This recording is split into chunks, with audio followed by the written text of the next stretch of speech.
Dans cette vidéo, je vais vous expliquer comment j'ai failli rater ma première année de droit que j'ai validée à 10 et quelques, ce qui était très limite. Donc, je vais vous expliquer toutes les erreurs que j'ai réalisées justement pour que vous puissiez éviter de commettre ces mêmes erreurs-là, sachant qu'aujourd'hui, j'ai beaucoup plus d'expérience. Donc, avec le recul, je sais ce qui n'a pas marché. Alors, la première erreur que j'ai faite pendant ma L1 de droit, c'est que tout simplement, j'ai privilégié la quantité de travail à tout simplement la qualité du travail.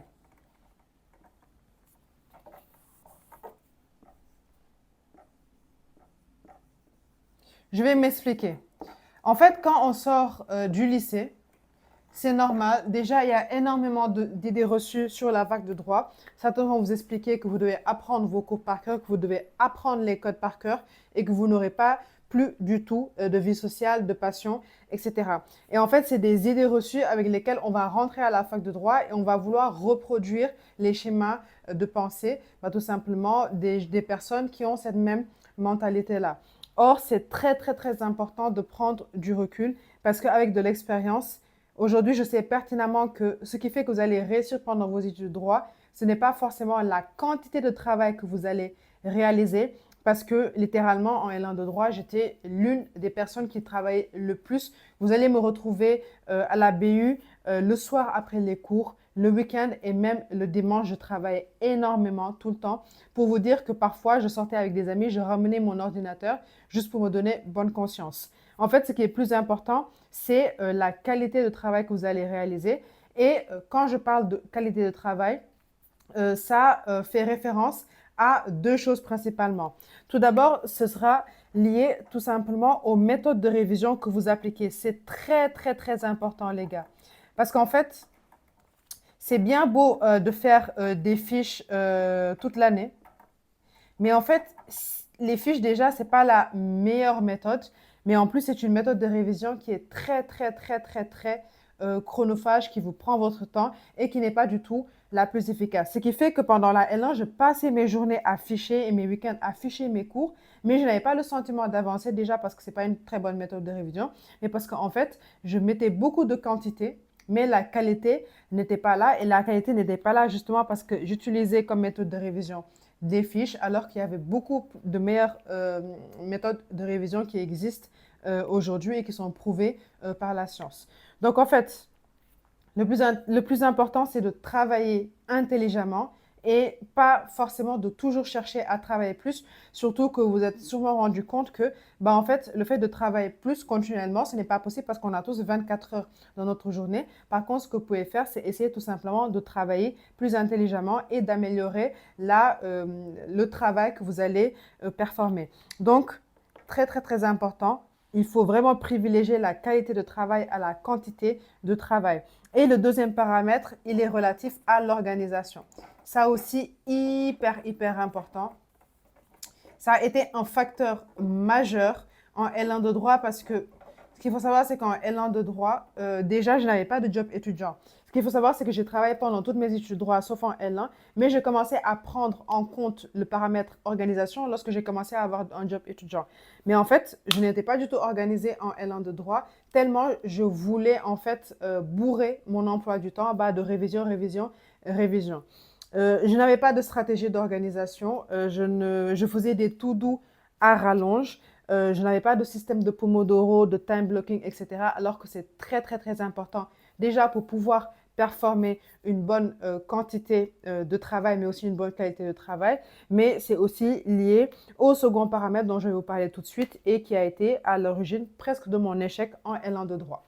Donc, je fais aussi un topo sur ce sujet parce que je sais que beaucoup de personnes ne sont pas au courant, mais j'ai écrit un livre qui est disponible sous format numérique ou sous format papier qui s'appelle Le Code de la réussite en droit, qui est un e-book, un livre qui est composé de deux parties. La première partie, vous y trouverez l'ensemble des méthodes de révision que vous pourrez appliquer à la fac de droit et ce livre vous explique aussi comment choisir ces méthodes de révision en fonction de plusieurs paramètres. Littéralement, ce livre-là, il va vous permettre de gagner énormément de temps et d'éviter en fait de perdre de votre temps à utiliser des méthodes de révision qui ne marchent pas.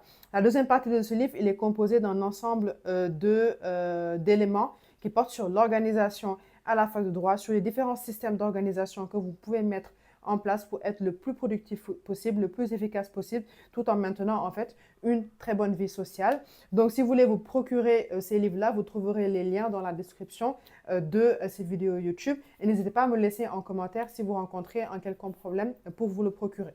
Donc, le deuxième paramètre qui m'a presque poussé au redoublement pendant ma L1 de droit, ça a été tout simplement le manque d'équilibre vie perso et études de droit. Alors là, très, très, très important. Très, très important. Et en fait, c'est finalement lié au la première erreur que j'ai réalisée, liée au fait que en fait, je mettais en avant plus la quantité de travail que la qualité de travail. Alors, très important parce que là aussi, ça vient d'énormément d'idées reçues liées au fait que quand on entre à la fac de droit, on nous dit que en fait, il faut tellement travailler qu'on ne va plus avoir de vie sociale. Alors que, en fait, c'est littéralement votre vie sociale, votre passion, vos passions, tout ce que vous réalisez en dehors de la fac de droit qui va vous permettre justement de venir réussir vos études de droit. Ça peut sembler paradoxal parce qu'on peut se dire que plus on travaille, plus on va réussir, mais ce n'est pas toujours le cas. En fait, la vie, ce n'est pas que les études. Il faut trouver cet équilibre-là entre vos études, entre votre vie sociale, entre votre santé physique et mentale, etc. Et moi, le problème, c'est qu'en fait, si je vous schématise ma vie pendant ma L1 de droit, c'est que pendant mes études de droit, j'avais le droit, voilà, vraiment au centre de la vie, de ma vie. Et à côté, on avait vie sociale, on avait santé, on avait sport, on avait famille, etc., etc.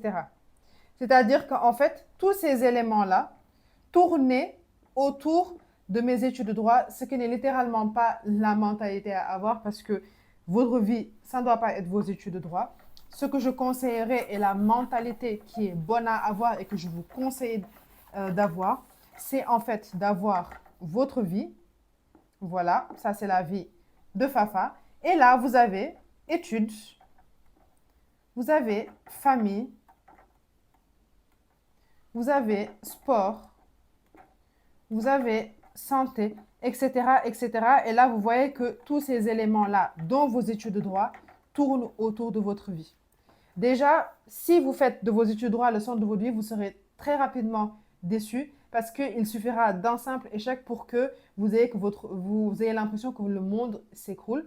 Alors que si vous arrivez à prendre du recul et que en fait, vous avez vie et qu'en fait, vous avez votre vie et qu'en fait, vos études de droit, ce n'est qu'une partie de votre vie, tout simplement, vous allez réussir à mieux gérer les échecs au quotidien.